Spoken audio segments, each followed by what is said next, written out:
लाभले आम्हास भाग्य बोलतो मराठी.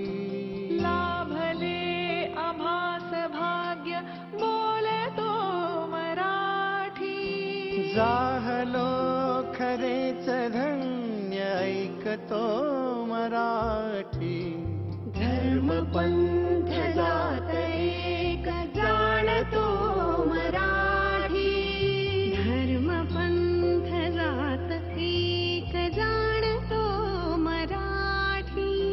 हे वढ्या जगात माय मानतो मराठी. बोलतो मराठी ऐकतो मराठी. जाणतो मराठी मानतो मराठी.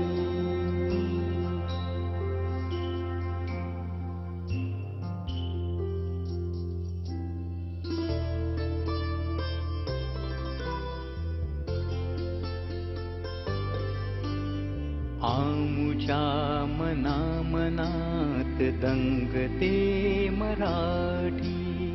आमुच्या रगारगात रंगते मराठी. आमुच्या मना मनात दंगते मराठी. आमुच्या रगारगात रंगते मराठी. आमुच्या उराउरात स्पंदते मराठी. आमुच्या नसानसात नाचते मराठी. लाभले आम्हास भाग्य बोलतो मराठी. जाहलो खरेच धन्य ऐकतो मराठी. बोलतो मराठी ऐकतो मराठी. जाणतो स्वागत करू. एक ताली आणि खूप करू.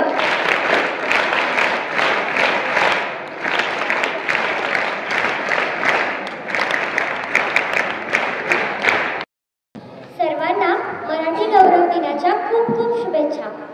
भारतीय संस्कृतीमध्ये आपण अतिथींचे स्वागत औक्षण करून करतो. आजच्या अतिथींचे स्वागत औक्षण करून करू.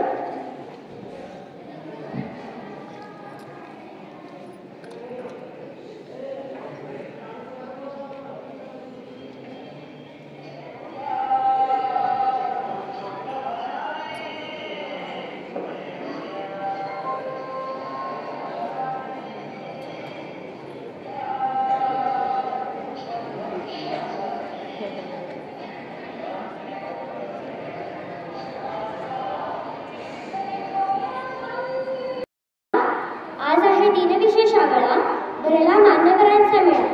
आतुर सर्वजण आपल्या स्वागता. आपल्या आगमनाने रंगला मराठी दिनाचा सोहळा. आपल्या आगमनाने रंगला मराठी दिनाचा सोहळा. आज आपण सारे मराठी दिन साजरा करण्यासाठी उपस्थित आहोत. आजचे प्रमुख पाहुणे माननीय श्रीयुत दीपक कंढोरे सर, प्रशालेच्या मुख्याध्यापिका माननीय सौभाग्यवती श्रुती बागवाडी मॅडम, प्रशालेच्या सेवाचर्चा शिक्षिका माननीय सौभाग्यवती मीनाक्षी बाटवडेकर मॅडम, मराठी विभाग प्रमुख माननीय सौभाग्यवती गुणा रायकर मॅडम, सर्व शिक्षक शिक्षकेतर वृंद आणि प्रिय विद्यार्थी मित्रमंडळींचे मी सोम फुलारी आणि मी साई थोरात आम्ही सहर्ष स्वागत करतो. आज थोर साहित्यिक कुसुमाग्रज अर्थात विष्णू वामन शिरवाडकर यांचा जन्मदिवस. त्यांना मी विनम्र अभिवादन करतो.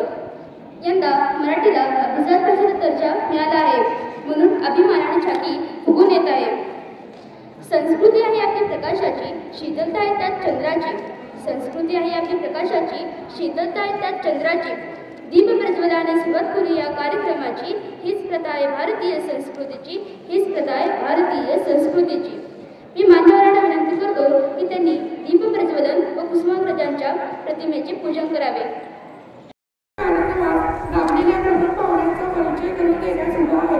श्रीयुत दीपक कंढोरे सरचे गुरुकुल प्रशाला येथे संगीत व मराठीच्या अध्यापक म्हणून 30 वर्ष सेवा करून निवृत्त झाले. कस्तुरबाई महाविद्यालयात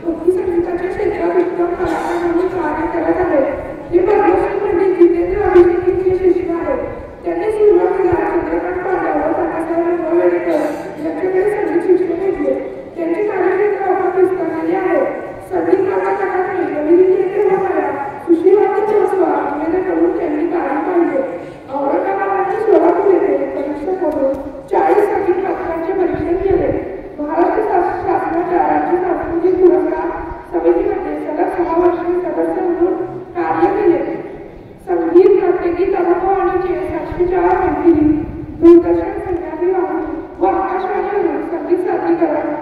त्यांनी अखिल भारतीय महिला बालनाट्य संमेलनाचे ध्येय या लोकप्रिय शीर्षकगीताचे संगीतकारांमधून काम केले. त्यांची विठ्ठल सोयरा या आनंद गायनाची सीडी प्रकाशित आहे. त्यांनी स्वातंत्र्यवीर सावरकरांच्या 125व्या जयंतीनिमित्त कार्यक्रमात गीत सादरीकरण केले.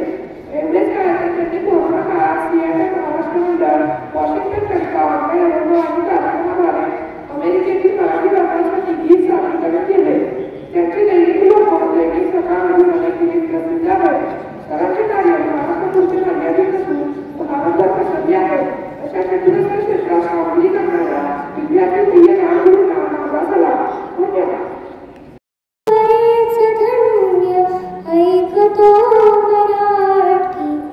या पंक्तीप्रमाणेच आपण खरंच भाग्यवान आहोत की आपल्याला मराठी भाषा लागली. आपली मराठी भाषा 1300 वर्ष जुनी आहे. या 1300 वर्षात अनेक साहित्य प्रकारातून आपली मराठी आपल्या समोर प्रकट झाली.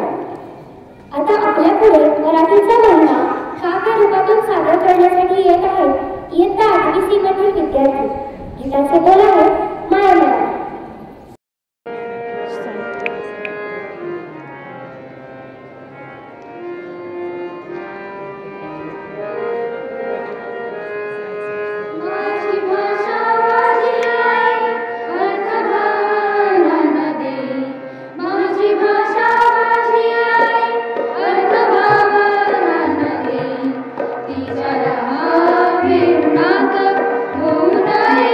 उपराय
आणि माझ्या मराठी भाषिक मित्रांनो, आज आपण येथे मराठी भाषा दिन साजरा करण्यासाठी जमलो आहोत.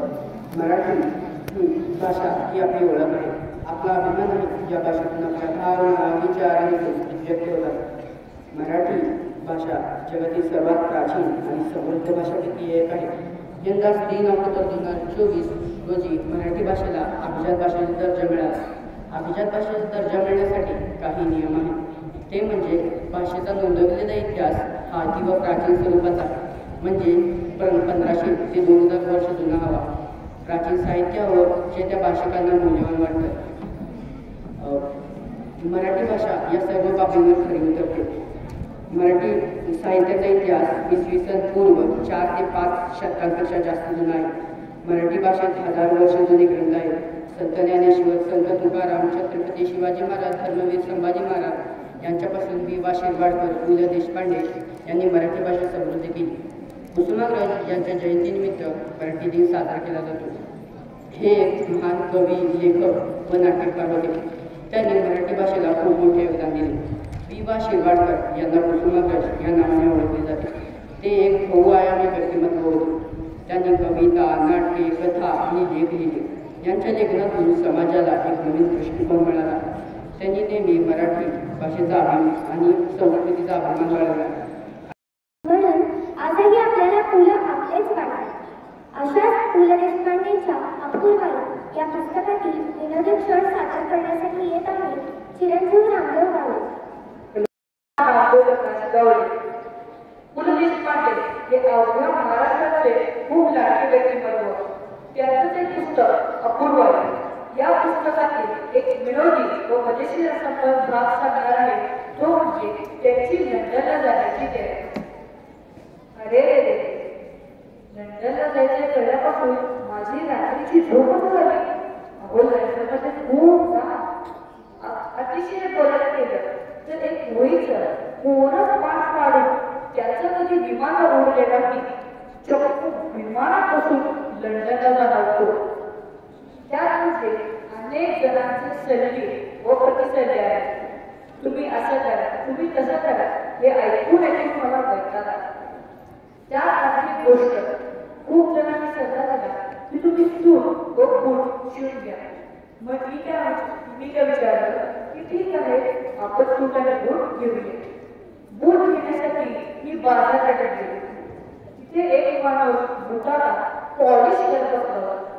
मी त्याच्याजवळ गेलो आणि त्याने त्याचे पाय पकडले व आशीर्वाद केला. हो, पायाचे माप घ्या. त्यानं माझ्या पायाचे माप घेतले. बरोबर अंदाज बांधून त्यानं त्याची किंमत 48 रुपये सांगितली. हो, त्यावेळेचे 48 रुपये म्हणजे आताचे 500 रुपये नाही का? मी बरोबर त्याला म्हटलं, अरे बाबा माहिती थोडासा भाव कमी कर. त्याने चटकन माझ्या बोटाचं मापच 2 सेंटीमीटर कमी केले. आता सांगा, अशा वेळी माणसाची फजिती होणार नाही का? जी गज बोटाची तीच गज सुटायची. सूट शोधण्यासाठी त्याच्याच बाजूला असलेल्या एका टेलरला गाठलं. तिथे गेल्याबरोबर त्याची माझ्या प्रतीची भावना गिरायची होती. बरोबर केलं व त्याने पण माझी मापं काढली. मापं काढल्याचं काय? मापं घेतली. हो, मग मापं घेतल्यानंतर कागदाची फिगर घेतली व काहीतरी रेगा मारला. दर वेळेला मला टाळायला लावलं. मी इतका कंटाळलो आणि मागाहून मला कळालं की इंग्रजीत गुन्हेगारांच्या चौकशीला ट्रायल म्हणतात. हे सगळं असणे चमत्कार घडत होते. त्यात आणखी एक सल्ला, तुम्ही एका बॉडी चेकअप करू. बॉडी चेकअप म्हणजे काय? पूर्ण शरीराचे चेकअप. ते करून घेण्यासाठी मी गेलो तर एका माणूस मला भेटला. तो म्हणाला, तुम्ही नीट करूया, माणसाचा काही भरोसा नाही. आज इथं आणि उद्या व आजारी पडतो असं जमाना. मी मात्र थोडक्यात घाबरलो. त्यात आपली गोष्ट म्हणजे लसीकरणाची सोय तेव्हा होत होती. विमानतळावर जाऊन लसीकरण करायला दिलं तर त्याच्या माणसाला विचारलं, तुमचं नाव आहे? मी म्हटलं, पु ल देशपांडे. तुम्हाला कुठं जायचं? का थांबवलं तुम्ही? मी त्याला विचारलं, मला मलेरियाला जायचं. मग तो म्हटला, असं काय, मला मलेरियाला जायचं? मग तुम्हाला कुठले इंजेक्शन देऊ?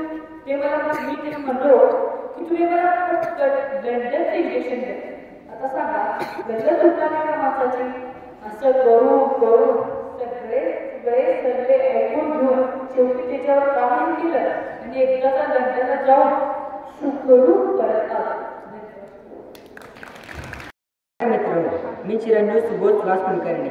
प्रथमतः तुम्हा सर्वांना मराठी दिनाच्या हार्दिक शुभेच्छा. आज मी मराठी दिनाचे औचित्य साधून थोर व्यक्तिमत्व, साहित्यिक तसेच थोर वन्यजीव अभ्यासक अरण्यश्री मारुती चित्तमपल्ली यांचा थोडासा परिचय करून देणार आहे. चित्तमपल्लींचा जन्म 5 नोव्हेंबर 1932 रोजी सोलापुरात झाला. त्यांच्या आईचे नाव सुगंधाबाई व वडिलांचे नाव भुजंगराव. पुढे त्यांना 5व्या इयत्तेत शिष्यवृत्ती म्हणजे स्कॉलरशिप मिळाली. यामुळे त्यांचे 11वीपर्यंत शिक्षण मोफत झाले. चित्तमपल्लींना जंगलाची आवड त्यांच्या आईमुळे लागली. ते लहान असताना त्यांची आई त्यांच्यासोबत जंगलात घडलेल्या गोष्टी सांगत असे. ते वडिलांपेक्षा आईच्या प्रवासात जास्त वाढले. त्यांची आई ही त्यांच्या अरण्यविद्येतील पहिली गुरु होती. त्यांच्या आईकडे शब्दाचे अफाट ज्ञान होते. पुढे 10वीनंतर पारंपरिक महाविद्यालय शिक्षण सुरू झाले, पण त्यांना त्यात रुची नव्हती. त्यामुळे त्यांनी वानिकी महाविद्यालयाची वाट धरली. या विद्यालयात प्रवेशाआधी प्रवेश परीक्षा असायची. या चित्तमपल्लींना MD गाडगीळ यांचे मोलाचे मार्गदर्शन मिळाले. यानंतर त्यांचे महाविद्यालय शिक्षण पूर्ण झाले व त्यांना वन खात्यात नोकरी मिळाली व येथून त्यांचा अरण्यरसिक बनण्याचा प्रवास सुरू झाला. या प्रवासात डॉक्टर सलीम अली यांचे मार्गदर्शन चित्तमपल्लींसाठी मोलाचे ठरले. पुढे त्यांनी 15 वर्षात पूर्ण पश्चिम महाराष्ट्राचे भ्रमण केले व सोबतच त्यांनी अनेक पुस्तके लिहिली. त्यातील काही पुढीलप्रमाणे: अन्नदायी बगळे, रात वाकेशाचा पाऊस इत्यादी व चकमाचांबन त्यांचे आत्मचरित्र. त्यांच्या साहित्याला व मराठी ज्ञानाला अनेक पुरस्कार जाहीर करण्यात आले. त्यातील काही पुढीलप्रमाणे: भारतीय विद्यापीठाचा जीवन साधना पुरस्कार, सहकार महाराष्ट्र साहित्य पुरस्कार, पुणे ॲडव्हेंचरस फाउंडेशनचा निसर्गमित्र पुरस्कार, तसेच यावर्षी भारताचे चौथे नागरिकत्व म्हणजेच पद्मश्री देण्यात आला आहे. त्यांना 2006 साली मराठी विभागाकडून 1 लाखापेक्षा अधिक शब्द दिल्याने विद्या करंदीकर हा पुरस्कार सुद्धा देण्यात आला होता.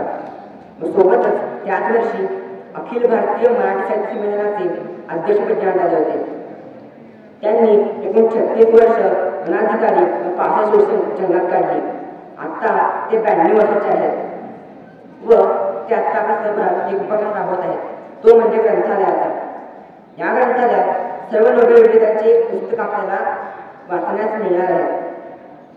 मी एवढेच म्हणेन की असे थोर साहित्यिक, वीर तपस्वी, अरण्यऋषी आपल्या सोलापुरात लाभले हे आपले भाग्य समजतो आणि त्यांना दीर्घायुष्य लाभो ही सदिच्छा व्यक्त करतो. मी माझ्या वाणीला विराम देतो. धन्यवाद.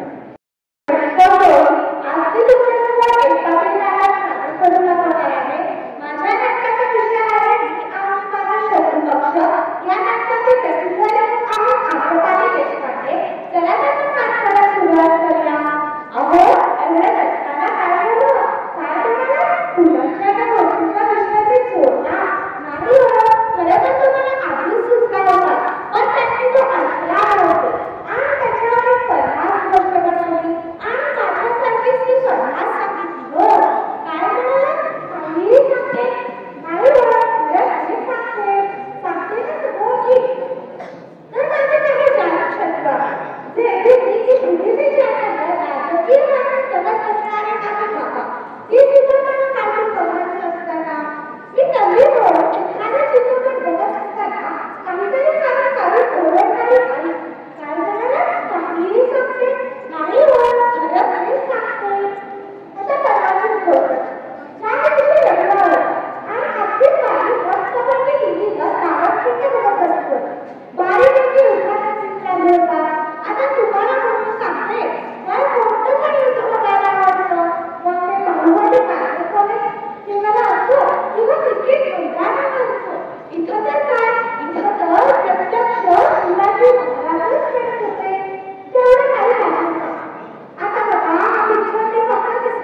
कविता का गुणगुणतेस? अरे सोहम, मराठी दिन आहे ना आज, म्हणून मला मराठीतील ही आठवणीची कविता म्हणावीशी वाटली. अगं मग तर तू पुढचं काय बघच. प्रेक्षक हो, चला तर मग ऐकूया आठवणीतील कविता. पुढील सत्य सादरपणे घरी मी उद्गार दिले आहे. त्यापैकी बालकवी गदिमा, विद्या, भारत तांबे आणि बहिणाबाई चौधरी यांच्या एकेक रचना आपल्या समोर सादर करणार आहोत. सर्वप्रथम बालकवीची रचना पाहूया. प्रगत बाबाजी डोंगरे यांना आपण बालकवी नावाने ओळखतो. एक श्रेष्ठ असे कवी होते. यांचा जन्म 13 ऑगस्ट 1890 रोजी जळगाव जिल्ह्यातील धरणगाव झाला. वयाच्या 15व्या वर्षी नवापूरचे असताना वनबुद्ध ही पहिली कविता त्यांनी लिहिली. बालकवी त्यांच्या कवितेत सृष्टी, प्राणी, चंद्र, प्रकाश या साऱ्यांचे सुरेख चित्रण करतात. मनाचा मोकळेपणा त्यांच्या कवितेतून जाणवतो. निसर्गातील विविध दृश्यात त्यांना मानवी भावना दिसतात. बालकवींच्या बहुतांश रचना त्यांची साक्ष देतात.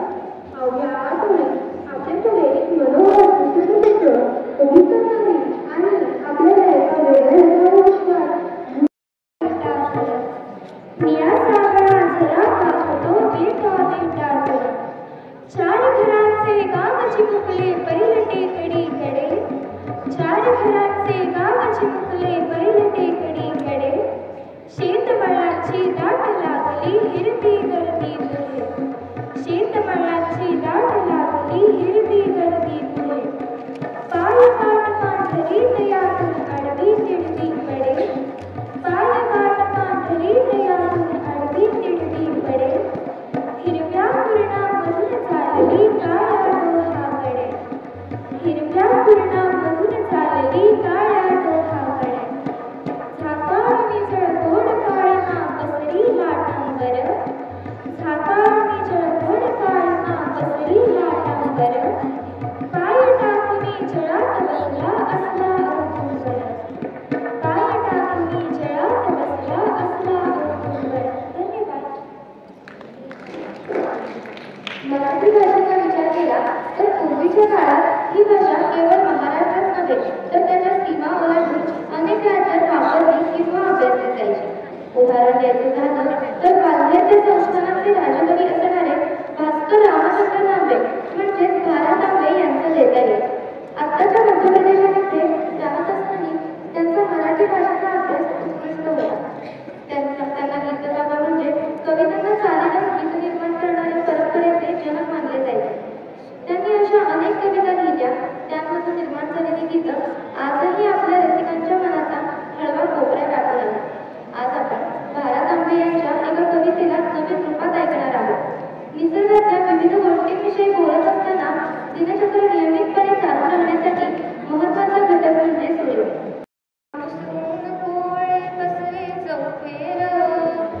ओढाने सोने वाटे वाहुनिया दूर. झाडांनी किती मुकुट घातले डोकीस सोनेरी. सुरणाच्या शेतात पसरला लाल चौफेरी. हिरवे हिरवे गार शेत हे सुंदर साडीचे. झोके घेते कसे चमकडे हिरवे गालीचे. सोनेरी मखमली रुमेरी पंख किती कांचे. रंग किती वरखरे करे धनुष्याचे. अशी अचल फुलपाखरे फुले साडी सजण फुलती. साडीवर झोपली जणू पाळण्यात झुलती. झुळकत झुळकत इकडून तिकडे किती दुसरी उडती. हिरे माणके पाचून कुणी पंखची गरगरती. पहा पाखरे चरवून मोठी झाडावर गोळा. हे उडाला पलीकडे सोन्याचा गोळा. हे उडाला पलीकडे सोन्याचा गोळा. जन्म 14 ऑक्टोबर 1929 रोजी शेतफळ या गावात झाला. त्यांना लहानपणापासून लिहिण्याची व नंतर आवड होती. कवी आणि लेखक अशा दोन्ही नात्याने गदिमा या मराठी चित्रपटाचा एक भक्त वाढणार बनले. गीतकार तथा संवादकार म्हणून 15 हिंदी चित्रपटासाठी लिहिलेली गीते चैत्रवन या नावाने संग्रहित वाढीची तीव्र मिळविणारे गरिमा होते. त्यांचा मृत्यू डिसेंबर 1977 रोजी झाला. पानावरती काय वाढले पानावरती ऐकून घ्यावा थाट संप्रती ऐकून घ्यावा थाट संप्रती. धवल लवण हे पुढे वाढले धवल लवण हे पुढे वाढले मेघ कूट मग हे पिवळे सजले मेघ कूट मग हे पिवळे सजले. बघा मंडळी, आता आपण ताटाच्या डाव्या बाजूतील पदार्थ पाहूया. आले लोणचे बहुमुरलेले आले लोणचे बहुमुरलेले लिंबू कागदी रसरसलेले लिंबू कागदी रसरसलेले. किसुनी आवळे मधुर केले किसुनी आवळे मधुर केले कृष्णा काठचे वांगे आणले कृष्णा काठचे वांगे आणले. खमंग त्याचे भरीतच केले खमंग त्याचे भरीतच केले नीर निराळे चटके नटले. चटण्यांचे बहु नवे मासले चटण्यांचे बहु नवे मासले संमेलनची त्यांचे भरले संमेलनची त्यांचे भरले. मिरची खोबरे तीसह ओले मिरची खोबरे तीसह ओले तीळ भाजुनी त्यात वाटले तीळ भाजुनी त्यात वाटले. कवठ गुळाचे मीलन झाले कवठ गुळाचे मीलन झाले पंचामृत त्या जवळी आले पंचामृत त्या जवळी आले. वासतयांचे हवेत भरले वासतयांचे हवेत भरले अंतरी अण्णा अधीर जाहले अंतरी अण्णा अधीर जाहले. भिजल्या डाळी नंतर आल्या भिजल्या डाळी नंतर आल्या काही वाटल्या काही मोकळ्या काही वाटुनी सुरेख तळल्या.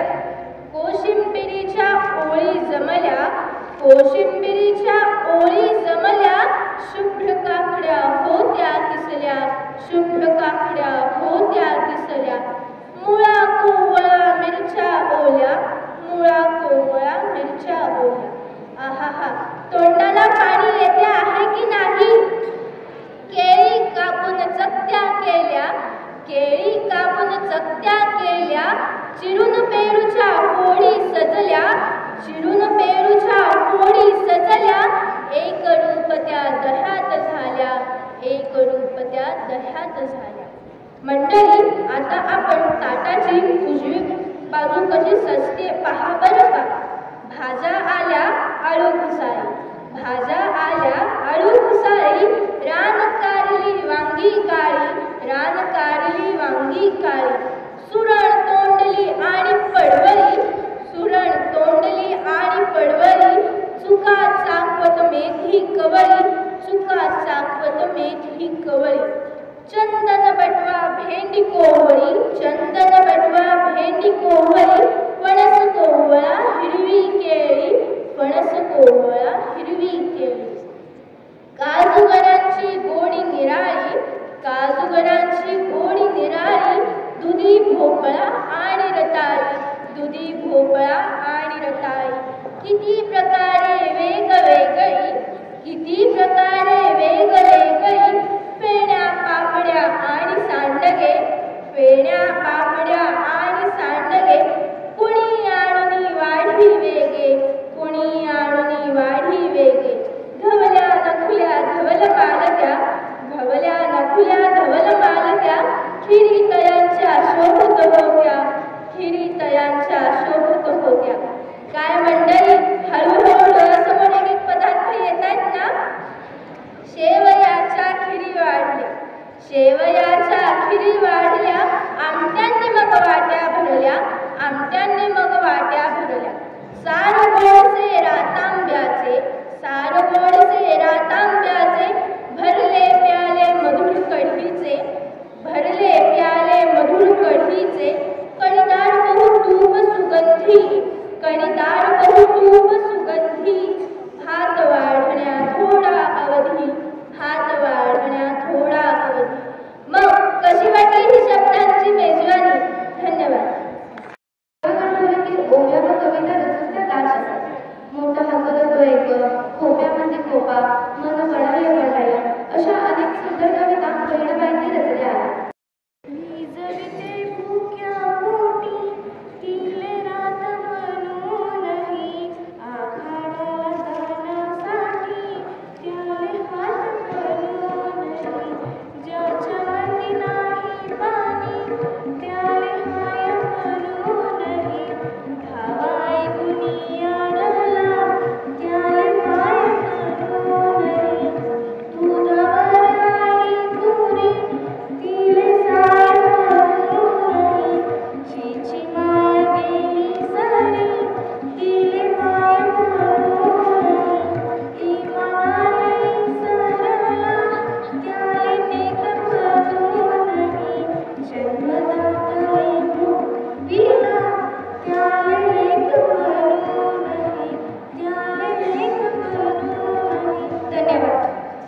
छातीसाठी ढाल घ्यावी. सह्याद्रीच्या कड्याकडून छातीसाठी ढाल घ्यावी.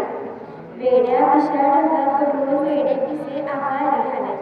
वेड्या विषाढगाकडून वेडे पिसे आहार घ्यावे.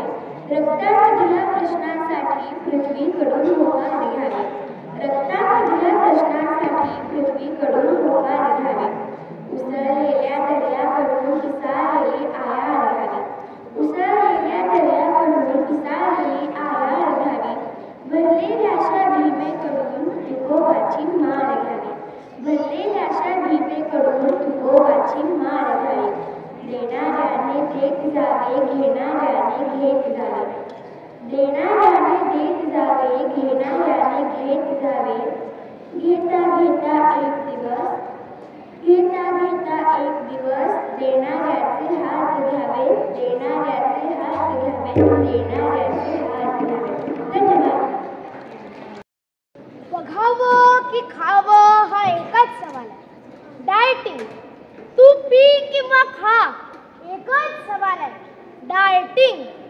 अरे किचन मधल्या विस्तीर्ण डायनिंग टेबलवर पसरलेल्या वेगवेगळ्या चवदार चटकदार पदार्थांकडे नुसतेच बघावं की पाडून टाकावा फडशा आणि करावा सर्वांचा शेवट या लाडवाचा, गुलाबजामचा, जिलबीचा, बर्फीचा आणि शेवटी या डाएटिंगचा सुद्धा. अरे लवलव त्या जिभेच्या टोकानं या लाडवाला असा डंख मारावा की नंतर येणाऱ्या निद्रेला नसावा जागृतीचा किनारा कधीही. पण अशानं माझं वजन पुन्हा वाढू लागलं तर इथेच तर मेघ आहे. अरे डाएटिंगच्या नावाखाली आम्ही ओलं सुख गिळत बसतो, सहन करतो आमच्या चटोरीपणावर होणारे परिणाम, भरत बसतो डाएटिशियनची भरमसाठ बिलं आणि अखेर आमच्याच घरात चोरांसारखे डबे हुडकत बसतो वेगवेगळ्या फराळांच्या पदार्थांचे. अन्नपूर्णे, अगं तू इतकी कठोर का झालीस? अन्नपूर्णे, अगं तू इतकी कठोर का झालीस? एका बाजूला जिने आम्हाला वेगवेगळ्या पदार्थांच्या चवी खाऊ घातल्या, ती आमची बायको, तीच आम्हाला डिवचते, हे खाऊ नका, ते खाऊ नका. आणि दुसऱ्या बाजूला तू सुद्धा आम्हाला छळते. मग या विस्कटलेल्या देहाचे गोळे घेऊन या ढेरपोट्यांनी कुठल्या हलवायाच्या घरावर तुळशीपत्र ठेवायचं ग? कुठल्या हलवायाच्या घरावर तुळशीपत्र ठेवायचं? तू पी किंवा खा, एकच सवाल आहे. डाएटिंग. धन्यवाद.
नमस्कार. ऐकू येतंय? ऐकू येतंय का रे? नक्की? पण तुमचा आवाज मला नाही ऐकू येत. छान छान. तुम्हाला मी भाषण करणार नाही बरं का. मी नेहमीची गोष्ट सांगणार आहे की आत्ता 5:59 झाले आणि 6:10 शाळा सुटणार आहे. किती छान ना. 10 मिनिटात मला माझा चंबू ओवळावरून निघावं लागलं. ठीक आहे. आता आपण पाठी ताट ठेवू. स्वतंत्र भारताचे नागरिक आहोत ना आपण. पाठी ताट, हाताची घडी छानपैकी आणि डोळे फक्त या माईककडे. माईककडे बघितलं की मी दिसतो तुम्हाला. माझ्याकडे वेगळे बघायची गरज नाही. कोण कोण माईककडे बघत नाही त्याने हात खाली ठेवा. काय म्हणाला मी? कोण कोण माईककडे बघत नाही त्याने हात खाली ठेवा म्हटलं मी. बघा कॉन्सन्ट्रेशन पाहिजे, लक्ष पाहिजे. ठीक आहे. आता जे माईककडे बघतात त्यांनी हात खाली करा. पाठीताट. 1 मिनिट आपण एकदम शांतता अनुभवू ज्याची गरज असते. पाठीताट ठेवूयात. अजून पाठीताट ठेवलेलं नाही आहे तुम्ही. भाऊ बरं कोणीच बोलणार नाही.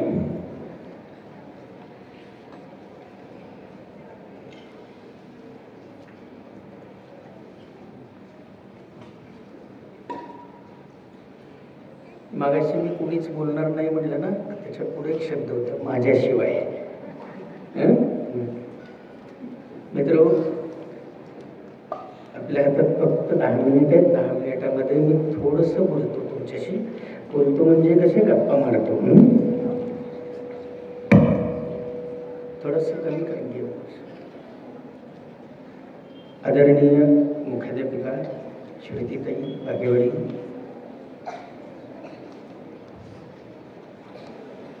मराठी विभाग प्रमुख डॉक्टर मृणाल कुलकर्णी मॅडम, मराठी विभागाच्या दीप्तीजी इंगळे, नंदिनीताई देशपांडे, प्रतिमाताई स्वामी, बाळकृष्णजी पाटील, मगाशी स्टेजवर ते आले तेव्हा तुम्ही टाळ्या वाजवल्या होत्या की नाही, प्रीतीताई कुलकर्णी आणि सूत्रसंचालन करणारी 2 पिल्लं सोहमणी सायली आणि तुम्ही सगळे आणि इथे बसलेला पालकवर्ग. खरं सांगू का, मी जर आत्ता मला जर आपल्या प्राचार्य श्रुतीताईंनी जर ॲडमिशन दिलं, प्रवेश दिला 5वीला, तर मी अजून घ्यायला तयार आहे. पण तसं होऊ शकत नाही ना. आपल्याला काळ उलटा ठरवता येत नाही. डोक्यावरचं निघून गेलेल्या जंगलात पुन्हा झाडे लावता येत नाही. अर्थ कळला? तर त्यामुळं मला शिकता आलं नाही म्हणून माझी मुलं मी या शाळेत शिकायला घातली. माझी दोन्ही मुलं या शाळेची विद्यार्थी बरं का. तर मला ॲडमिशन मिळालं तर मी असाच बसेन अजून सुद्धा. पण आता तसं बसता येत नाही. मला नाकारलं त्यांनी. मगाशी मी त्यांच्या ऑफिसमध्ये विचारलं मला देता का ॲडमिशन म्हणून. नाही म्हटलं आता देता येत नाही. देता येईल का रे? कारण त्याच्यासाठी तुमच्याकडं लहान असावं लागतं. म्हणजे ते लहानपण सरलं. तुम्ही भाग्यवान आहात, तुम्हाला अशी शाळा मिळाली. खूप खूप भाग्यवान आहात तुम्ही. बघा, खेळण्यासाठी अंगण आणि पाहण्यासाठी आकाश हरवलेला काळ आहे सध्याचा. काय म्हणालो मी? खेळण्यासाठी अंगण आणि पाहण्यासाठी आकाश, या 2 गोष्टी हरवल्या. काळाने चोरून नेल्या. काळाने आपल्याला तंत्र दिलं, पण आपल्या जीवनातला आनंदाचा मंत्र मात्र चोरून नेला. बघा ना, आकाश बघायचं म्हटलं तर आपल्याला पौर्णिमेचा चंद्र बघायचं म्हटलं तर आम्ही खेड्यात राहत होतो. पांघरून काढलं की सकाळचा उगवणारा सूर्य दिसायचा आणि पांघरून घ्यायची गरज, पांघरून घेतलं की उगवणारा चंद्र दिसायचा नाही. असा तो काळ होता एक काळ. आता आपल्या भोवती उंच उंच इमारती झाल्या. आता पौर्णिमेचा चंद्र बघायला सुद्धा रात्रीचे 12 वाजावे लागतात.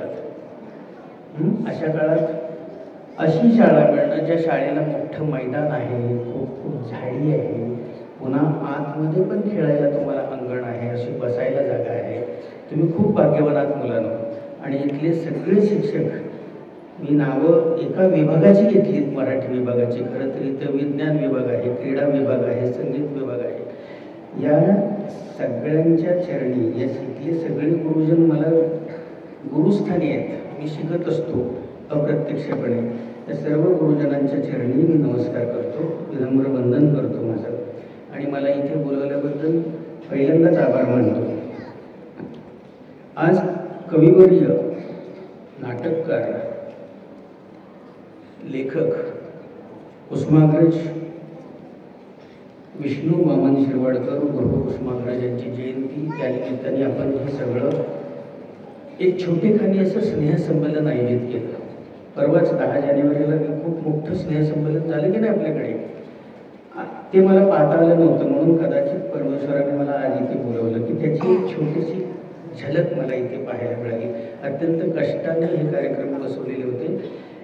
या सर्व गुरुजनांना पुन्हा एकदा मी विनम्र नमस्कार करतो. आणि ती मुलं, सूत्रसंचालन करणारी, कविता सादर करणारी, शाळेत जीवन घडतं रे बाळांनो. मोठेपणी असं होत नाही. शाळेमध्ये आपल्या आयुष्याला आकार येतो. ओला असतो ना मातीचा गोळा आपल्या जीवनाचा, त्यामुळं आकार येतो. शाळेला विसरायचं नाही, अजून कोणाला विसरायचं नाही, आपल्या आईवडिलांना विसरायचं नाही. आज आईवडिलांना किती जणांनी नमस्कार केलाय, किती जणांनी आज आईवडिलांच्या पायावरती डोकं ठेवलंय. हात वर करा बघू. मी पण हात वर करतो, मी पण केलं ना नमस्कार. हां, हात खाली. आता प्रामाणिकपणाने हात वर करायचा. कुणी विसरलंय, मी केला नाही म्हणणार नाही. कोण आईवडिलांना नमस्कार करायचं विसरलं, हात वर करा बघू. अरे बापरे, निम्मी मुलं विसरलीत की. हात खाली करा. आता डबा आणायचं कोण विसरलं होतं? कोणीच विसरलं नाही ना. मग आई वडिलांना डबा कोणी दिला? आईने. मग नमस्कार विसरला, डबा मात्र घेऊन आलो आपण. लक्षात घ्या, आपले आई वडील आपल्यासाठी खूप कष्ट करीत असतात. दररोज सकाळी स्नान केल्यानंतर आई वडिलांना नमस्कार करायचा.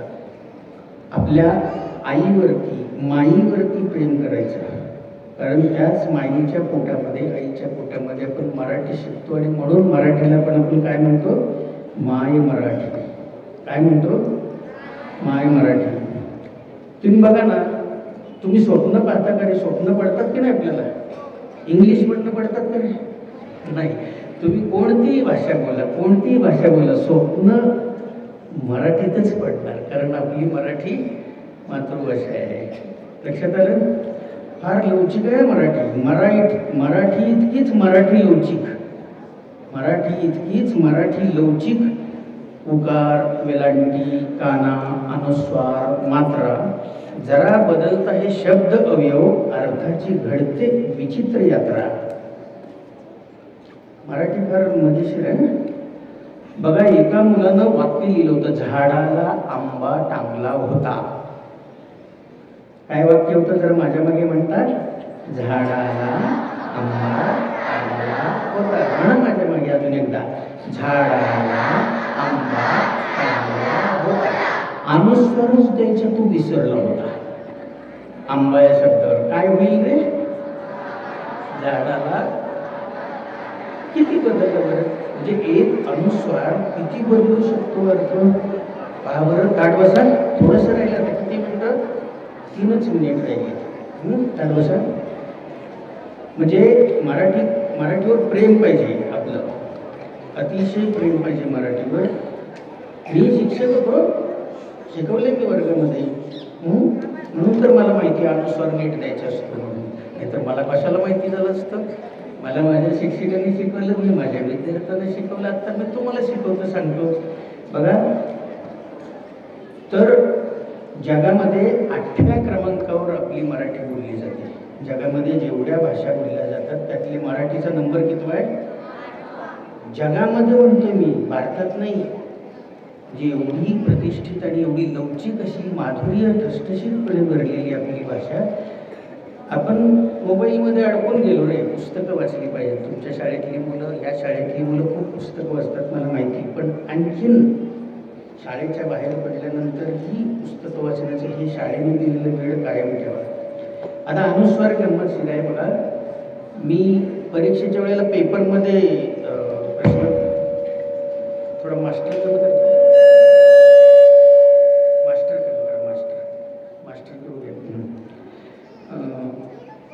परीक्षेमध्ये प्रश्नपत्रिकेत दुरुस्ती असते की नाही? असते ना? सांगायला येतात की नाही? तुमच्या शिक्षक येतात की नाही? काही चुकलं तर प्रश्नातलं काही शंका आहे का म्हणून विचारायला येतं की नाही? तसं मी नेहमी म्हणत असतो वर्गात गेल्यानंतर की पहा, एक मनोगत माझं छोटंसं. आता खरं मी भाषण करणार आहे एवढ्या अर्ध्या मिनिटाचं. जीवन घडवायचे हो किंवा नाही म्हणा. जीवन घडवायचे. सोलापुरात राहता? मग विचार कसला करता? आहे ना सुंदर छान येते शाळा वी मो मेहता.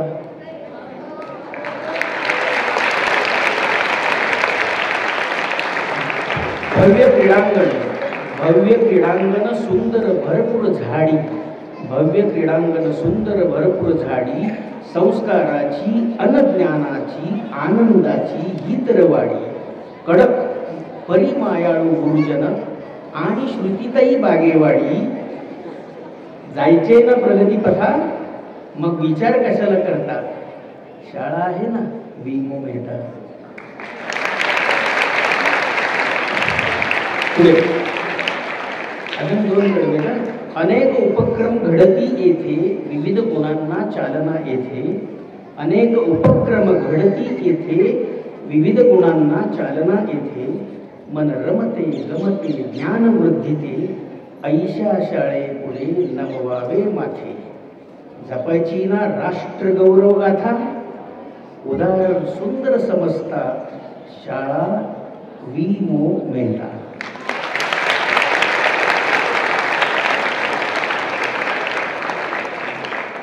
आता माझ्या बाबांना वाटते मला पुन्हा एकदा होऊन लहान प्रवेश घ्यावा. वाटते मला पुन्हा एकदा लहान होऊन प्रवेश घ्यावा. पंख लेवून मुला फुलांचे फावा इथला पाखर थवा. तुम्हा विचारतो मुला फुलांनो स्वप्ने सत्यात आणायचीत का? स्वप्ने सत्यात आणायचीत का? आवाज कुणाचा? विमो मेहताचा आवाज मोठाला पाहिजे. स्वप्ने सत्यात आणायचीत का? कष्ट करा, अभ्यास करा, वेळ बिलकुल न घालवता आहे तुमच्या सदैव पाठीशी शाळा विमो मेहता.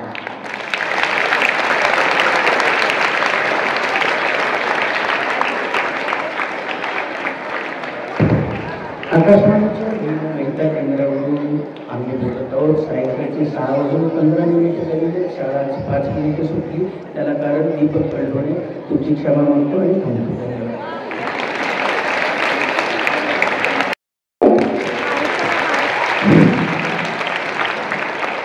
धन्यवाद सर.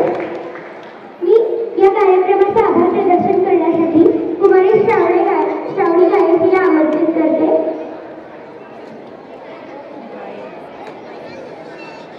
मराठी माझी भाषा, मराठी माझा अभिमान.